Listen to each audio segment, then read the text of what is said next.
नाज़िन ख़बर अवां खे ॾियूं पिया त नौकोट में हफ़्तो अॻु गुम थियल नींगर जो कोस घर मां लाश हथायो आहे। उन हवाले सां अपडेट करे रहियो आहे मेरा टीवी जो रिपोर्टर हनीफ़ खरकेज़। जी हनीफ़, छा अपडेट्स आहिनि? जी बिल्कुल, नवकोट जे हरिजन कॉलोनी में एक कोस घर है। टाउन कमेटी तरफ़ां मुक़ररु कयल उन भरिसां खीमू कोली है। उन जो घर है। उन जो नौजवान जो ॿारड़ो है 14 साला राजा कोली, उन जो उन घर मञा उन कोस घर मञा लाश हथायो है।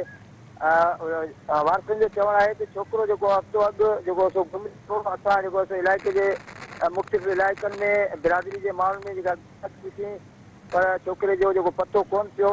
ऐं अॼु उन कोस घर मां असांखे बदबू आई।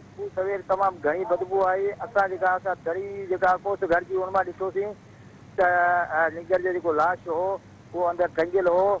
हिन जो चवणु आहे त निंगर जा जेके आहिनि से फाहो खाधल त हुआ, पर उनजा गोॾा जेके आहिनि ज़मीन ते लॻा पे।